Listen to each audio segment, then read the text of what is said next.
Yo, top5rapwebsite.com. You already know what's going on.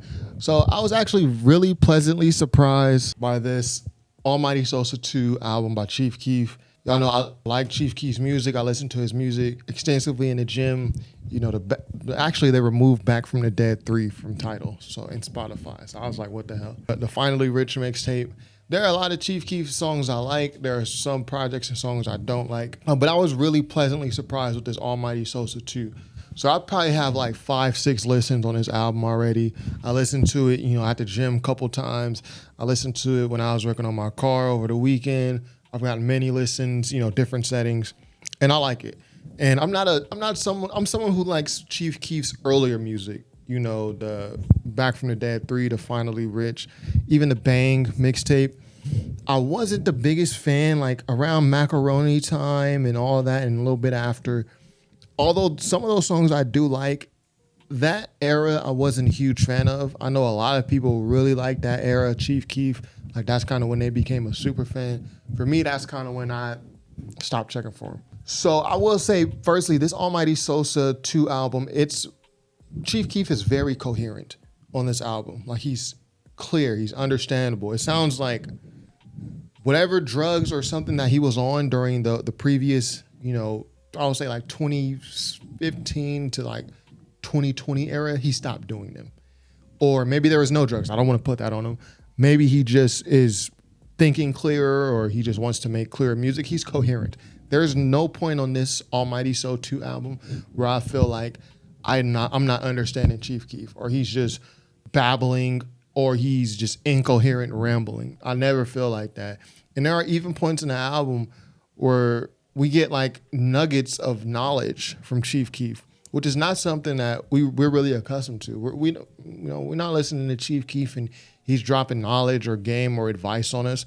But there was a song where he says, girl, leave a BBL alone. Like you already perfect or nobody's perfect. Baby, leave that ass alone. Everything not perfect. Like don't change your body. No one's perfect. You're not going to be perfect if you get this.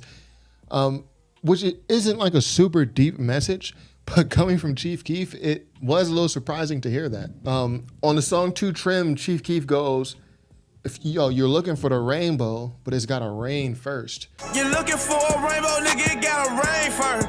And that is like a line a little deeper. That's something that I would expect to hear from, a different type of rapper. You're looking for the rainbow, but it needs to rain first.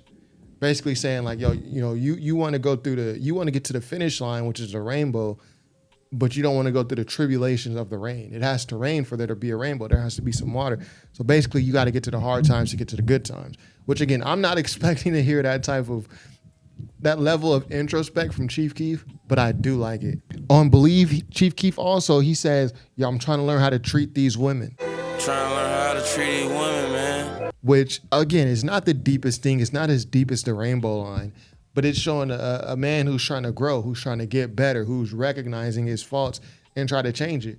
Which, again, I'm not expecting to hear that from Chief Keef's music, but I am very pleasantly surprised. I like to see the growth. The fact that Chief Keef is even still with us, when you look at what happened to a lot of the other drill rappers during that 2012, 13, 14 Chicago drill era, it's good that he's still here and he's progressing and he's trying to get better as a person. There are some other bars where Chief Keef references older rap crews. So he says, I was off that Killer Cam on Drifting Away. I was off that Killer Cam, nigga. Which Drifting Away is like my favorite song on here. And if I'm not mistaken, Chief Keef produced this album. This guy's growing as a producer. He's growing as an MC. He's grown as a person. This is what we like to see, man. But Chief Keef he says, I was off that Killer Cam. So if you're a younger Chief Keef fan, you might not know what he's saying. But Killer Cam is Cameron. Cameron currently has a sports show called It Is What It Is on YouTube with Mace. Killer Cameron's, one of his albums is called Purple Haze. So Chief Keef's saying, I'm off that Purple Haze. I'm off that Killer Cam. And on that same song, he says, I got more cars than the Hot Boys. I think I got more cars than every member of the Hot Boys.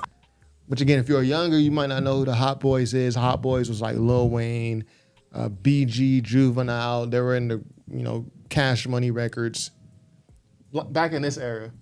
You know what I mean? When the Cash Money logo looked like this, the Hot Boys.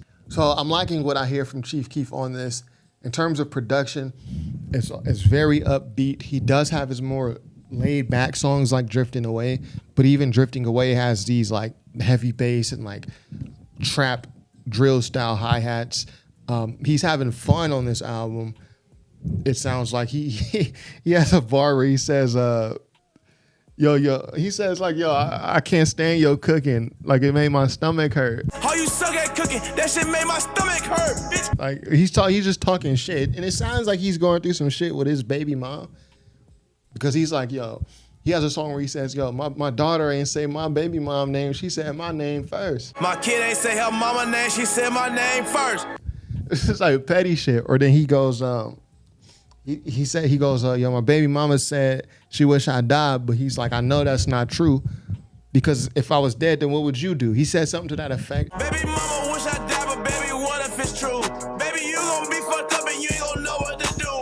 Like he's really going through it. Something with that, with his baby mom, or maybe he's already going through it. He's just talking about it now, but that's like prevalent on this album. Now, I do want to give a shout out. I have to give this shout out because I've talked a lot of shit about Tierra Whack over the past few months, over the past year, really, because I just think she's an overrated rapper. I think she gets a lot of love because of who she works with and because of the circles that she's in. She'll work with Tyler, the Creator. She'll work with Flying Lotus. She'll get these placements, in my opinion, undeservedly. She's never dropped anything she's dropped like one or two albums in like the past 6-7 years. Like, I think she's just overrated as a rapper. But she does come out, and I think her Worldwide Whack album, which I reviewed, was just a laughable album. I don't know who that album is targeted towards, but no one's going to listen to that. Like I don't even know what type of person would listen to that album. It's just kind of like it's an album with no identity. So I don't know what type of hip hop fan will listen to that. But she does come on here on one of the best songs, mind you, Band It Up, and she spits a great verse. Tierra Whack, this is what I'm trying to hear from, effort. Now her bars aren't all the way there. I mean, some of the bars that she spits, some of these bars, I mean, this isn't like the most barred up song you're gonna hear, but it doesn't have to be. These rappers are food, that's why I be cooking. B.I.G., but I was not born in Brooklyn. I treat them like cushion. I beat up the beat. It deserves a whooping. Like these are not like bars, right? But the flow is there. She commanded the track. She sounds like she actually put some effort into these rap verses.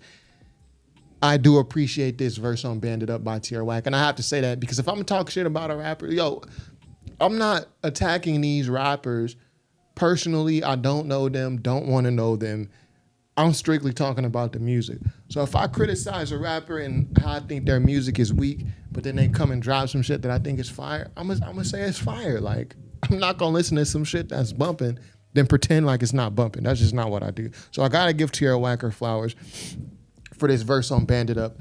Great flow, great delivery. She came out like she had something to say, like she had something to prove. I like it. And then also Sexy Red. This is a person whose music I do not listen to at all. I think she had a great verse on, what was it, Grape Trees? Yeah, Grape Trees. So all in all, what were your guys' favorite songs on here? I thought Tony Montana Flow was also it's just a funny ass song. I don't even know why Sosa put this on here. Some of the bars, man. I ain't generous. I'm not Ellen. Life is sweet. Nigga love watermelon. This is literally how he's delivering the bars, too. This is not just me making fun of it. Badass little nigga on the corner selling. Young nigga hungry, got that morning belly. This is just Sosa being a fool, being silly. One thing I would do is I think the album could have ended at Drifting Away. Although there are other good songs on here like Believe. I think it was just a tad, this is just my personal preference, a tad too long. I would like X out maybe 2 songs. And then it's like a great length. But I really enjoyed this album personally, and this is coming from someone who really hasn't enjoyed a Chief Keef project since his first album. So what did y'all think about Almighty So 2? What were some of your favorite tracks on here? From what I understand, this was a very highly anticipated album. Did it live up to your expectations, or what's the deal? Was it just or did you like it as much as me? I don't know. Be sure to subscribe if you haven't already. Top5rapwebsite.com. Peace.